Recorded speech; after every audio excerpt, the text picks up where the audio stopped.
Today's daf is Samach Zayin, and Amir Hashem will make a siyum on Perikelu Trefos.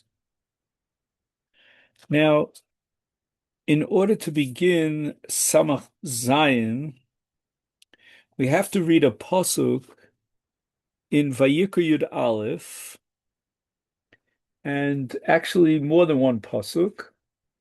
It's in Parshas Shmini, and we're dealing with fish. And the pasuk says as follows. So we're in Vayikra, Perek Yud Aleph, pasuk tes. Es ze tochlu mikol asher b'mayim. So we notice that the pasuk begins with b'mayim, and therefore we know that we're talking about what you're allowed to eat that's in the water. And then the pasuk says, "Kol asher yeshlo, kol asher lo snapir v'kaskeses b'mayim, b'yamim u'benecholim osam tochelu."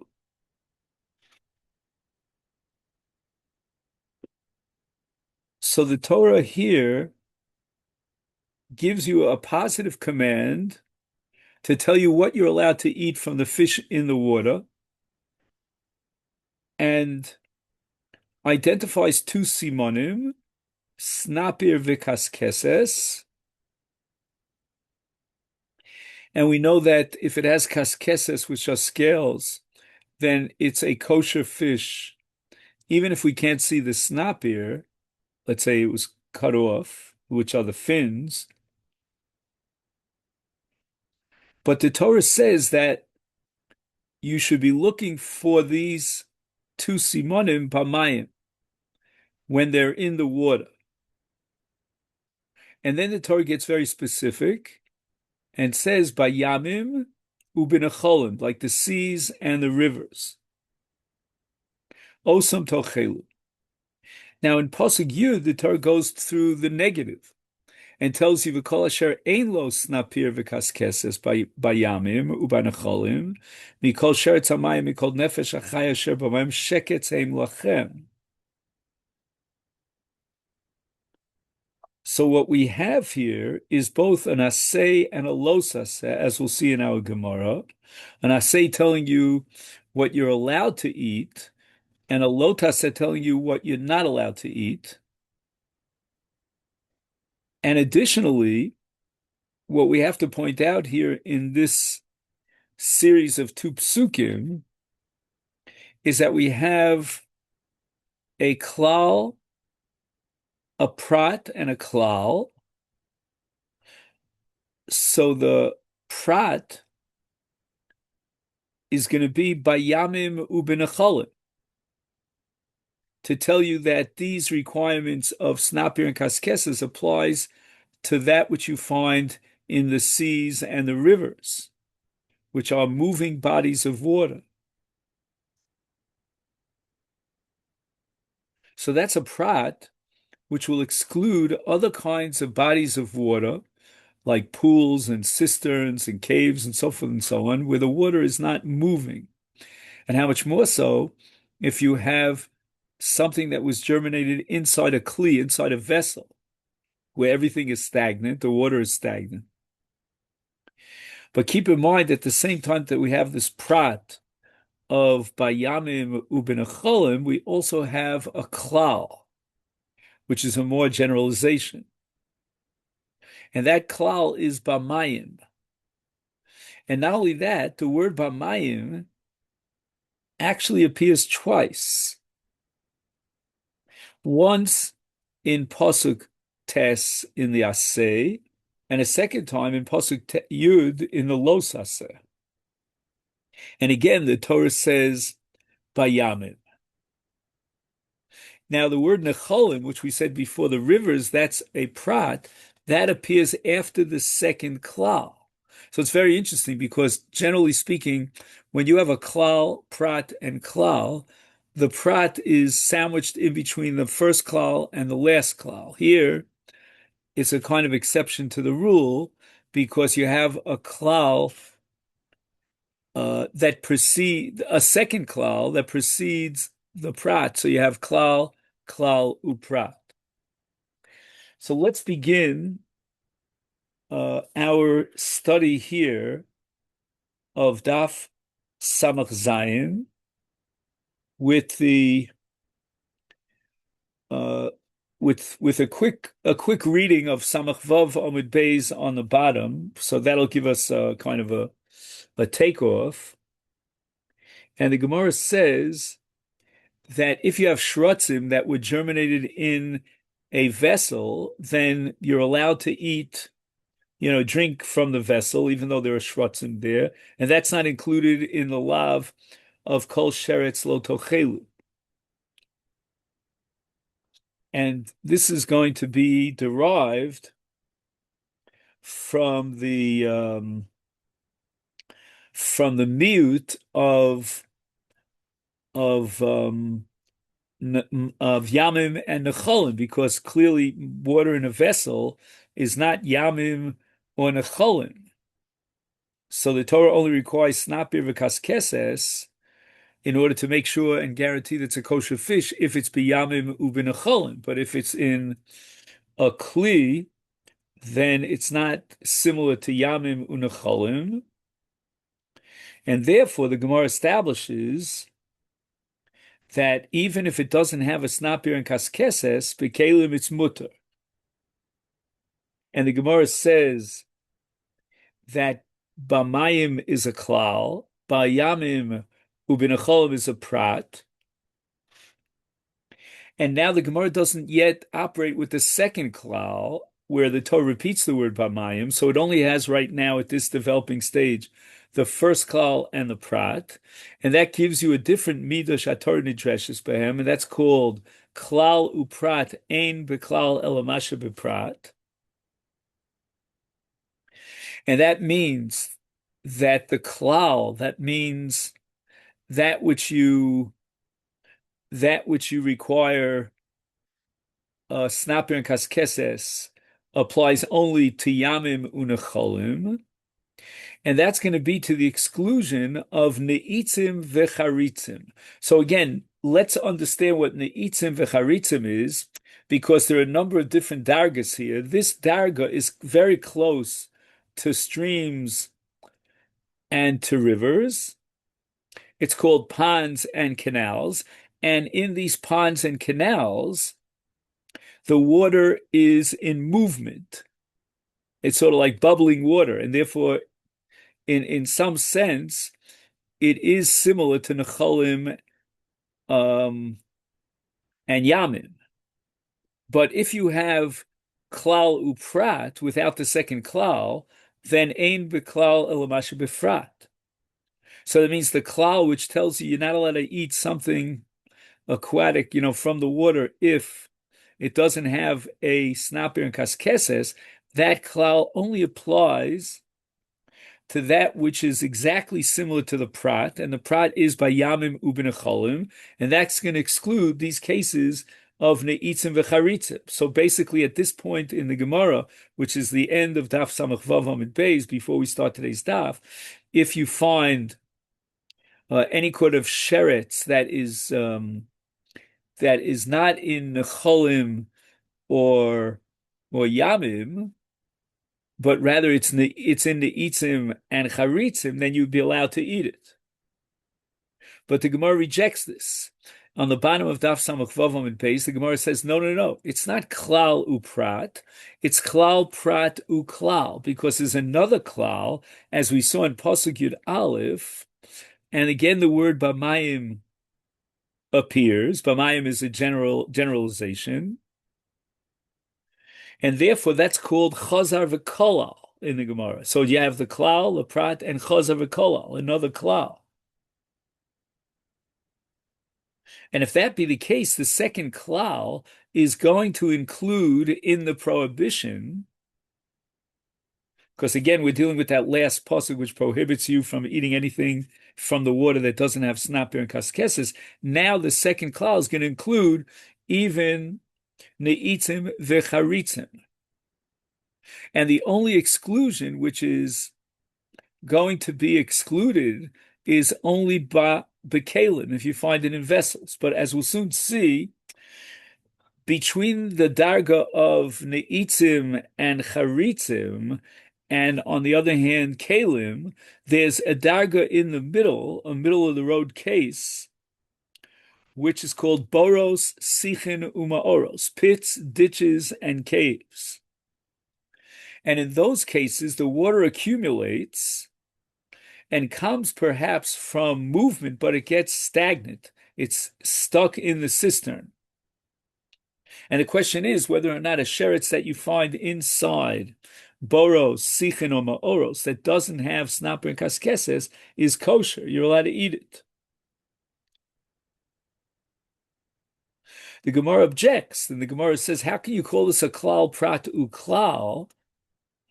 Because you need in klal prat uklal that there's a klal, a prat, and immediately a klal, so that there's smichi. There's a certain, shall we say, pattern in which the first klal is connected to the second klal. That doesn't appear here. And that's where Omer Avina, to save the day at the very bottom of Samach Vav and Beis, says, Kedoma b'marava, in Eretz Yisrael, we have a ruling that kol mokum shatamotze shnei kloos smuchim zelazeh,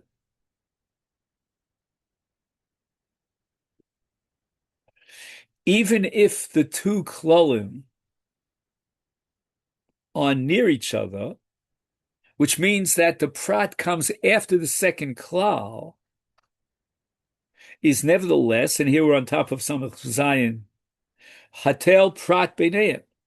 You could imagine as if the prat was between the first klal and the second klal v'danim, and therefore we can apply the method of klal prat uklal. Now let's see, what do we derive from klal prat uklal? Bamayim klal, the first klal is bamayim. And again, we're going to have a second bamayim before the prat. But again, that doesn't matter because we have the rule of hatel prat libeinehem. So what's the prat libeinehem is bamayim ubenecholim prat. Now we have a second klal, which although, as we said before, it appears in the pasuk sequentially before the prat, is bamayim chazav kolel, is klal prat uklal.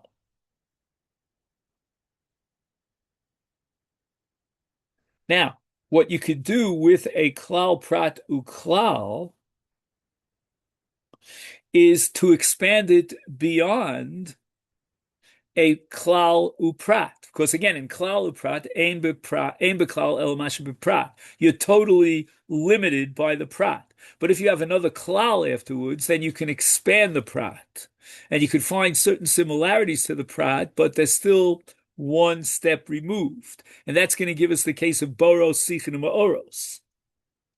Ma prat befurish mayim novim, right? The prat itself, which is necholim and yamim, refer to waters that move. Af kol mayim novim, and this is what we call a klal le'isura. Le'isura means that we're going to expand the requirement of snapir and kaskeses to include even the case of charitzin and ne'itzim, because they are considered similar to seas and streams, because these are bubbling pools that have a certain movement. The water is in motion. Umay Rabbi, so therefore, what are we going to include based on the second klal that expands the requirement of snapir and kaskeses? Charitzim and isim lisura. But now we have umay mute, because in a klal prat uklal, not only do we have what's called a ribui le'isura, because as we said, the klal prat uklal allows you to expand the prat, but we also have a klal at the end, which is also a mute, and that's going to be matir something. Now, what's it going to be matir? Umay miet boros sichin umaros latera. Latera is the key word over here.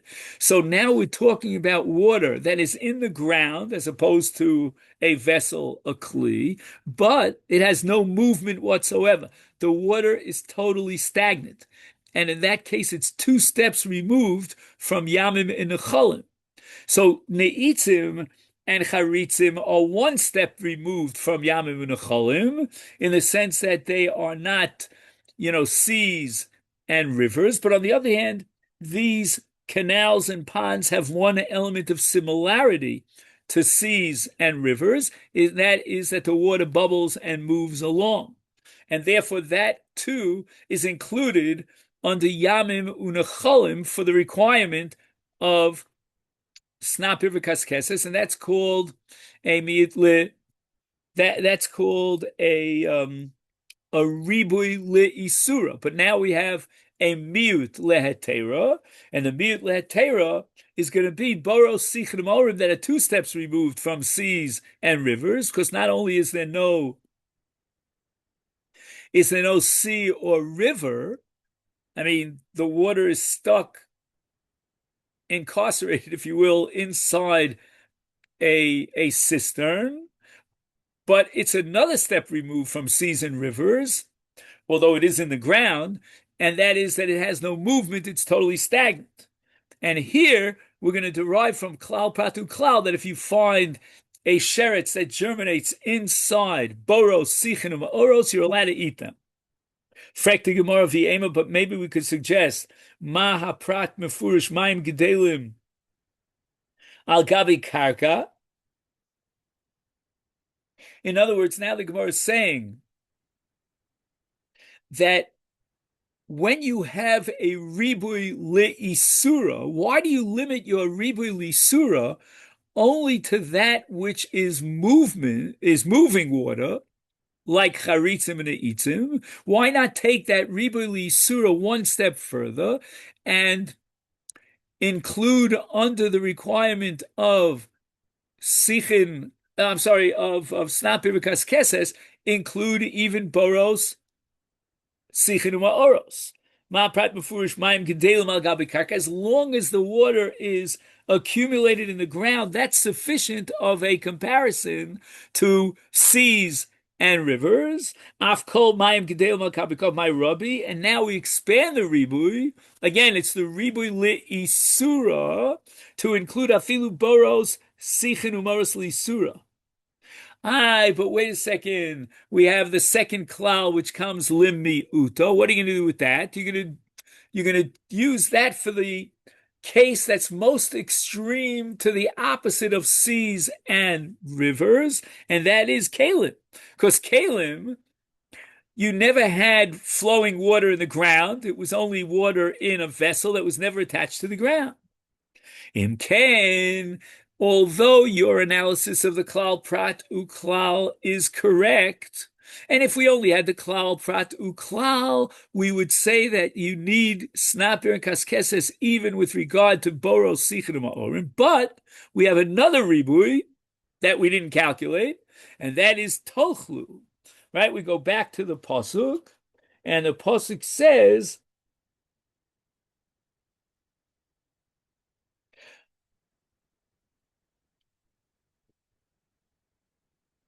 it's better if I read it from the Chumash for the time being.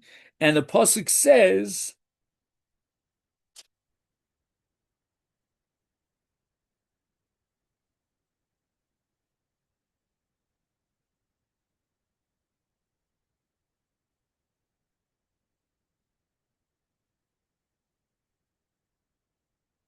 "Vetzeh tochlu," and then it says again,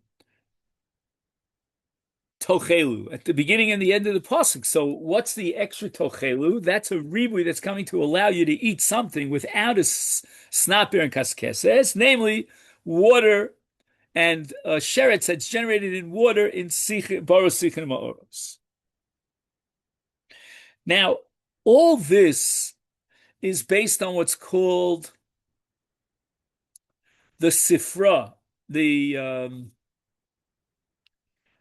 the general uh, Tana Debay Midrasha, which is you know, the most popular way of analyzing the Midos Shatar Nidreshes Beh. Now, at this point, the Gemara is going to introduce Tana Debay Rabbi Shmuel. Tana Debay Rabbi Shmuel has a different method, which is called Riba Umiut. Debay Rabbi Shmuel, Tana B'mayim Shtei Pa'amim, Ein Ze Klal Uprat. Since the two klalim of B'mayim appear smuchim zelazeh before the prat, therefore that invalidates klal pratu klal, and instead we utilize a different method of the methods that the Torah addresses them, and that's called riba umiut. And riba umiut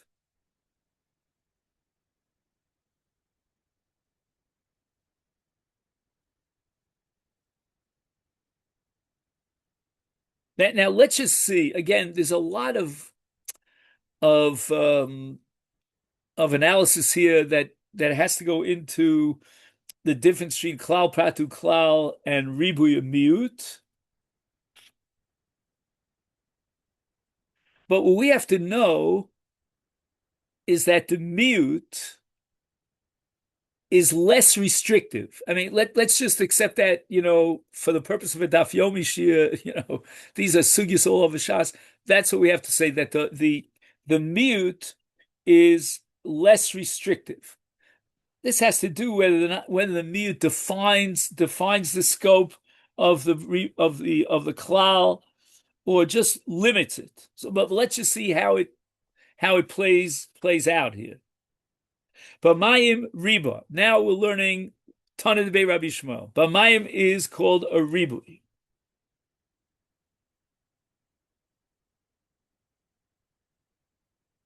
And bayamim u'banecholim miut. B'mayim chaza v'riba.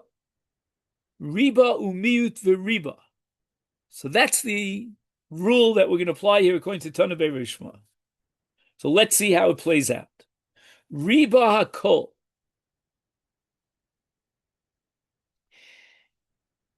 It means that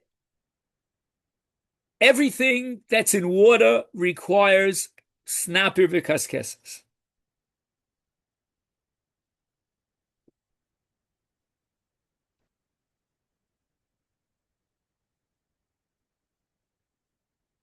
And what does that mean in the expanded definition of ribui? Because again, ribui now is li'isura l'chumra, because we're telling you that the requirement of snapir v'kaskesses applies even to other things that are not exactly fish. Charitzin u'ne'isim li'isura. Okay, fine. So this we've already seen. Umay miut. Boros sichin ma'oros le'tera.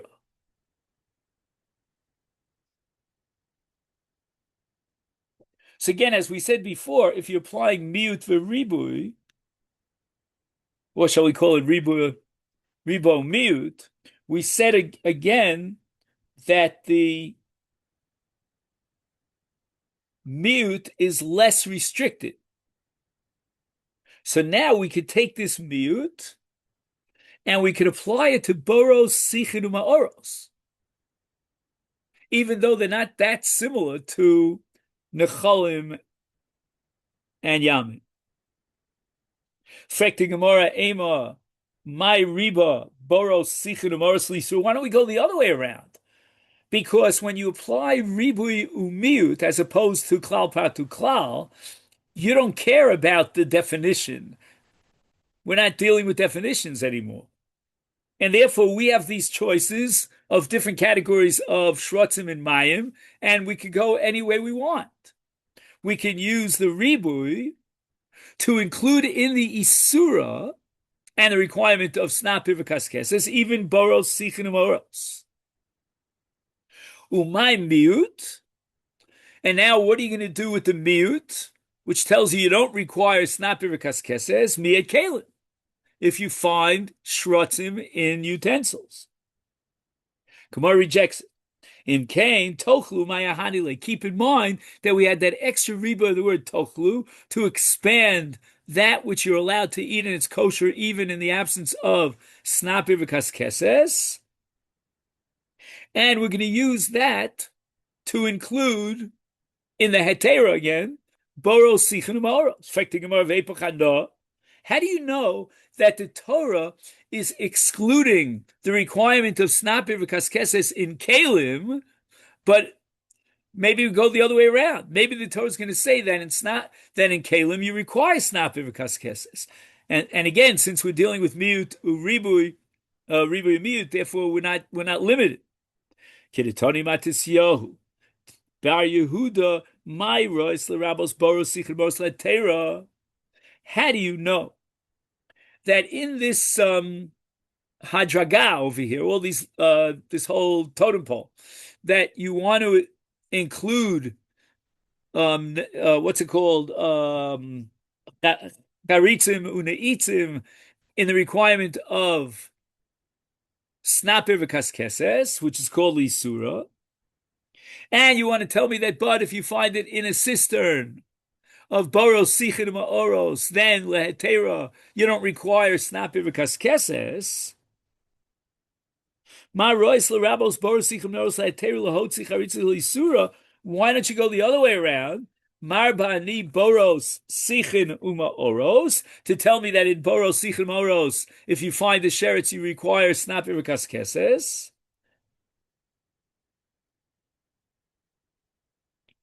Shehein, meaning even though atzurin kekalim, just 1 second, I'm sorry. I think I jumped the gun for a second. 1 second.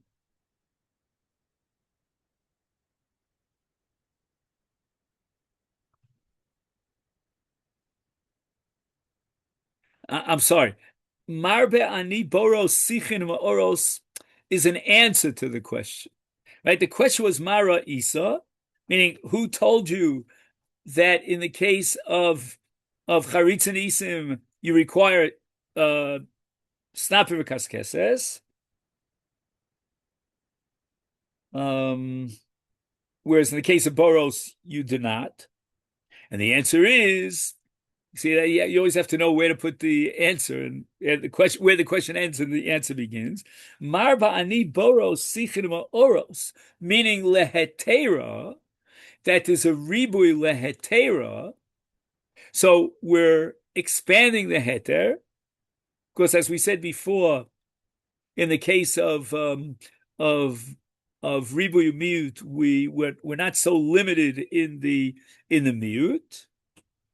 And the answer is because hematsurim bekalim, that just like in a vessel, there's no natural water, so to speak, so too in a cistern, although the water comes down from the shamayim, nevertheless, it is limited in a vessel.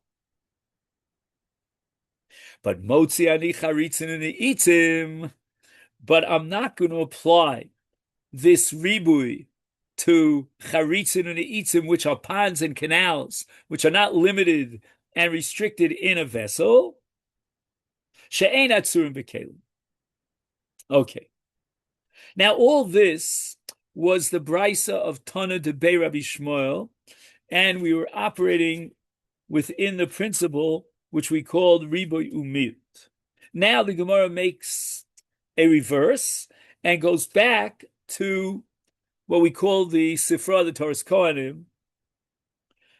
And the Toras Kohanim had said something about Sosum and Mefurash. So the Gemara wants to know, hi Sosum v'hai Mefurash, Pligi bo Rav Acha v'Ravino, Chad Omer Yeshlo Mefurash. Yeshlo is referring to the essay, that's Pasuk Tes, the first of the two Psukim. And that's called Mefurash. V'Ein, but the second pasuk of V'Ein, meaning what you're not allowed to eat, which is the lo taseh, that's sosum. V'chad omer, the other opinion is Ein lo meforosh v'yesh lo sosum. So the Gemara immediately asks what's going on over here. My timer demandi omer yesh lo meforosh. What's more explicit in the positive commandment, the first pasuk, pasuk tes, than in the second? Amar lecha, he's going to tell you, minei hu deka mishtaru kelim. From the first pasuk, we see clearly that if you find a sheretz in a vessel, it's mutter. My time of the Mandiomer ain lo meforish. Why does the second Mandiomer prefer that which is clear from the second pasuk, which is the lav? The high hudika mochicha.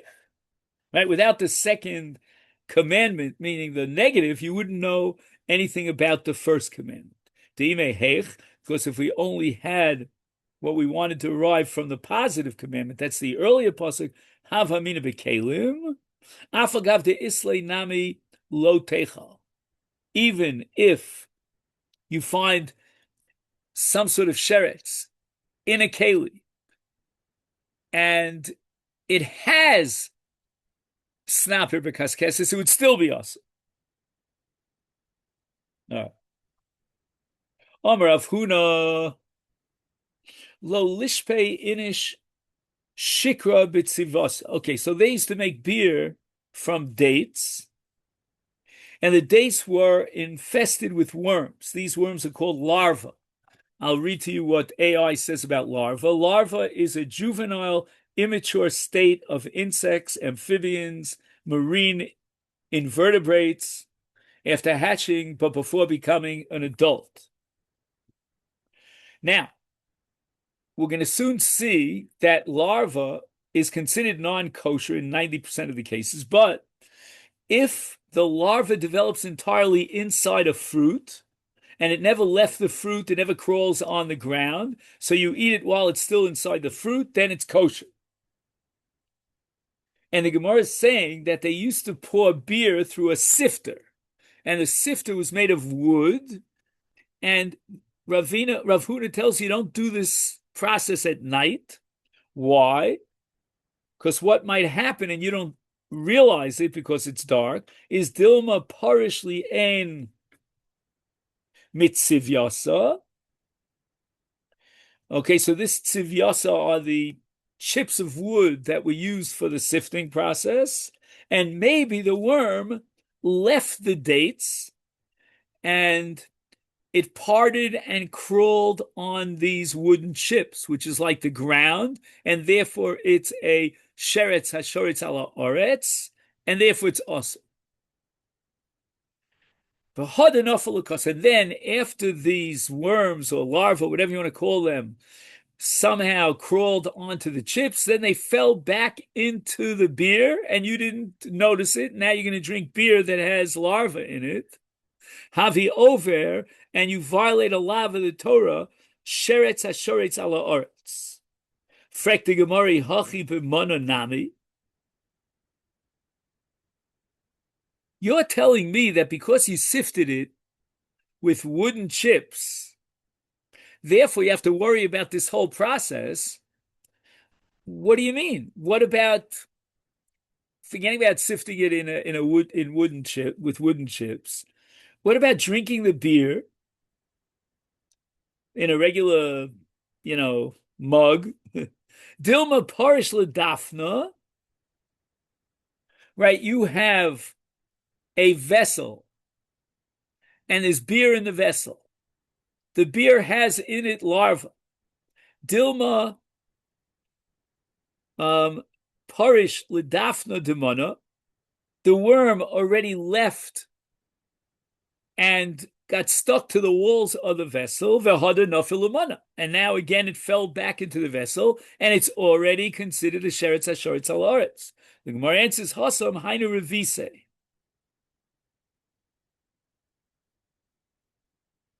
Now, hainu revise touches on that rule that we said before, that if the larva develops inside and never actually leaves, then it's kosher. And therefore, revisa, which means the natural place where the worms are generated, so the worms are enochinami inside the vessel with the beer, but they never actually separated from the beer itself. Umina tamre, tamra, how do you know that it depends whether or not the sheretz remained in the interior of the vessel or it surfaced on the wood of the chips of the sifter. The Sanya we learned in a brisa, and this brisa we had in yesterday's daf. Minayin l'rabos boros sichrim ma'oros. How do you know that in boros sichrim ma'oros you're allowed to drink, the water even though it has shrotzim in it? Shochev v'shosa mehen. Right now, again, we're going to see that you're allowed to bend down and drink the water in these boros, sichin, and ma'oros, these pits, ditches, and caves. The eno nimna, you don't have to worry about it at all. And you're not even concerned with larvae inside the pits or the caves. How do we know such a thing? Tabud lomer tochlu mikol asher b'mayim. We have a ribui that says you're allowed to eat anything that's in the water, even if it doesn't have snapir v'kaskeses, as we learned earlier. And the heter here is for shrotzim that were germinated in pits, ditches, and caves.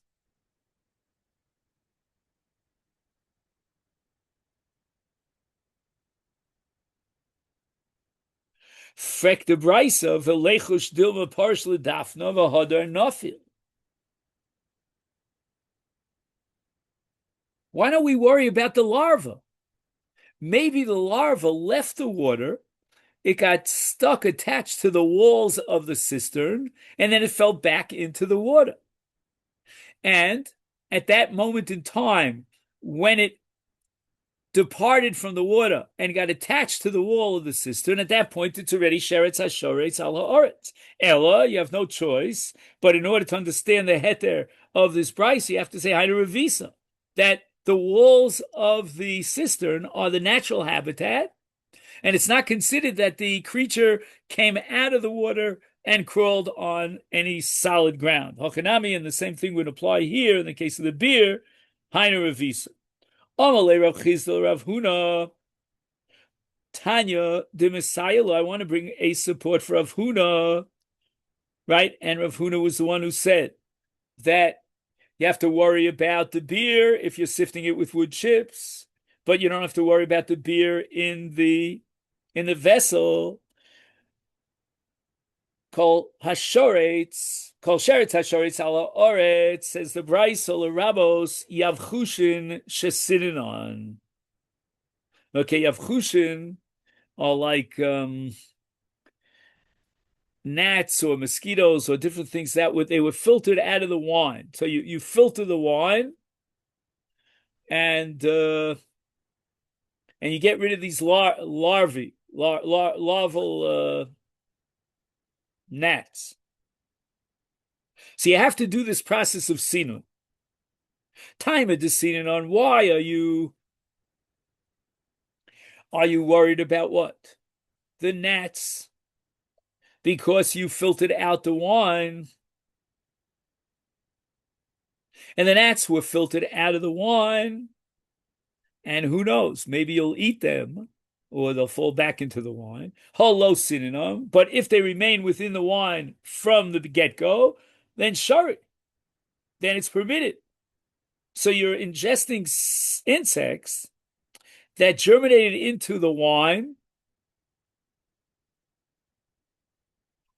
and that's permissible unless they were separated from the wine onto a solid surface outside of the vessel. Then they became us. And now we're up to Shmuel. Now, Shmuel is going to establish a principle that's very, very relevant to the whole concept of Toloim. Omar Shmuel, kishos shesliya. So kishos are some sort of a vegetable, whether maybe it's what do we call it? I forget what it's called now. In Hebrew, it's called kishuim, like this word. Maybe it's a cucumber.